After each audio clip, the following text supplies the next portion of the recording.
اعوذ باللہ السمیع العلیم من الشیطان اللعین الرجیم بسم اللہ الرحمن الرحیم وبہ نستعین وصلی اللہ علی سیدنا محمد وآل بیتہ الطاہرین اللہم صلی علی محمد وآل محمد وعجل فرجہم۔ ناظرین محترم، السلام علیکم ورحمۃ اللہ تعالی وبرکاتہ۔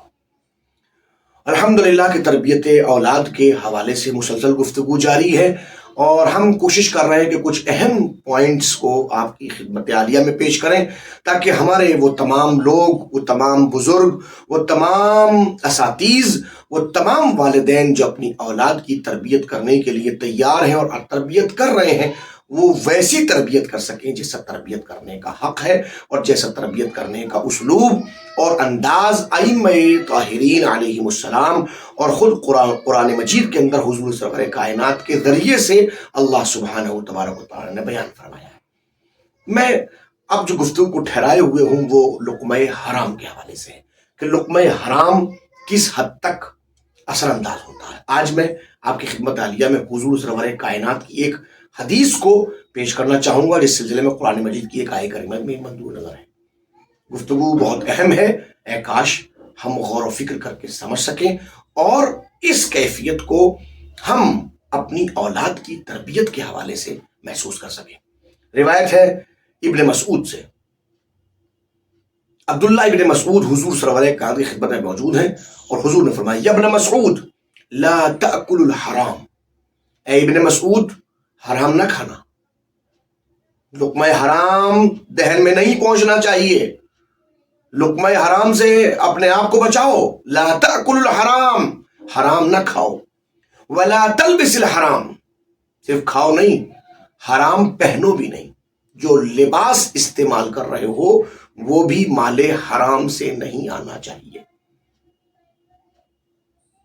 نہ حرام کھانا ہے نہ حرام پہننا ہے۔ اس کے بعد ولا تأخذ من الحرام، کہیں اخذ کرنا ہو، کہیں آپ کو کمانا ہو تو خبردار حرام کمائی نہ کرنا، شراب بیچنا وغیرہ وغیرہ، سود، بیاز وغیرہ وغیرہ مختلف معاملات ہیں، اس کو الحمدللہ ہمارا معاشرہ، ہمارے سماج، ہمارا نوجوان سمجھ سکتا ہے۔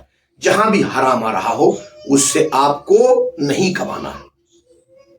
ایسا صرف یہی نہیں کہ شراب بیچنا ہی حرام ہے، کسی موعد کی بنیاد پر کسی وعدہ کر کے جا کے اتنا کام نہ کرنا جتنا کام کرنا ہو اور کرنا حق ہو اور کام نہ کیا جائے اور اس سے اتنا لیا جائے اتنا بات طے تھی تو وہ بھی حرام ہے۔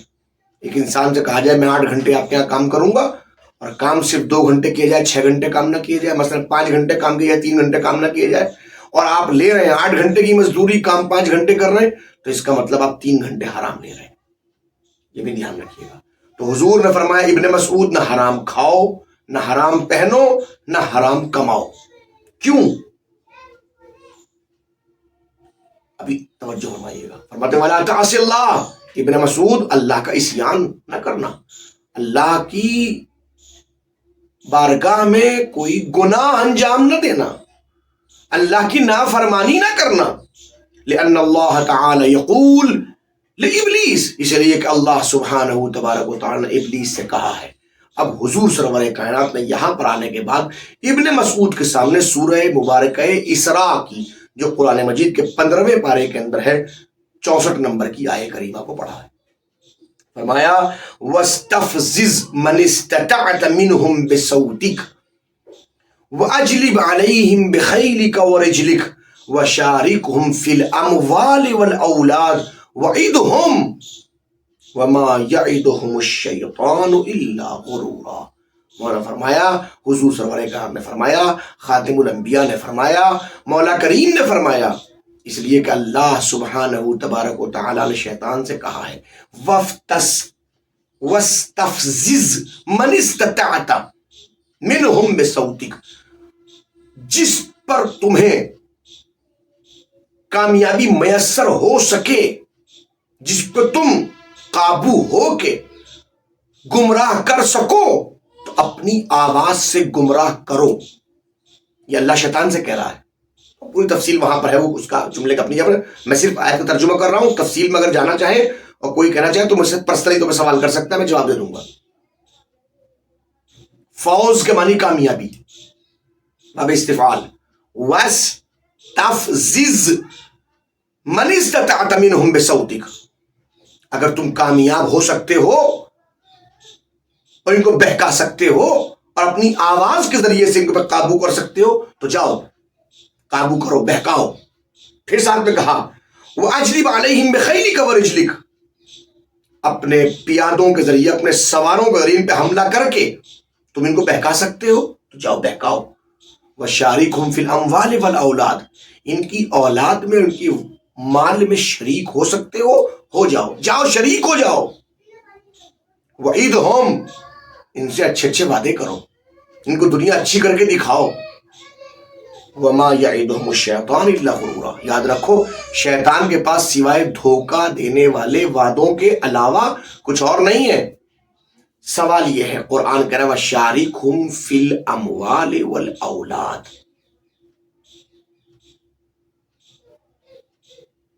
توجہ فرمائیے، اللہ کہہ رہا ہے شیطان ان کی اولاد میں شریک ہو جاؤ۔ اب اولاد میں شریک ہونے کا مطلب کیا ہے؟ یہاں پھر روایت محمد ابن مسلم نے روایت کی امام محمد باقر علیہ السلام سے، کتاب تفسیر عیاشی میں روایت موجود ہے۔ پوچھا سألتہ عن شرک الشیطان، مولا بتائیے شیطان کیسے شریک ہوتا ہے؟ قولہ وشارکہم فی الاموال والاولاد، اللہ نے کہا ہے کہ اے شیطان تو ان کی اموال اور اولاد میں شرکت کا کیا مطلب؟ مولا یہ بات سمجھ میں نہیں آتی کہ اولاد میں شیطان شریک ہو جائے، یہ کیا مطلب؟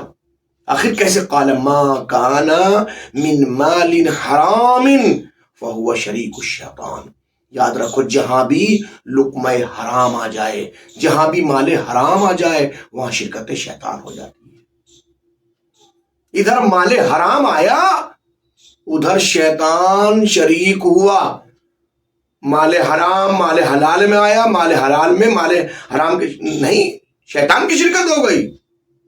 لقمہ حرام کھایا، اس سے خون بنا، خون سے نطفہ بنا، نطفے سے بچہ سامنے آ رہا ہے، نہیں نہیں نہیں نہیں نہیں، یہ شیطان ہے جو آپ کے نطفے کے ساتھ شریک ہو کے ظاہر ہو رہا ہے۔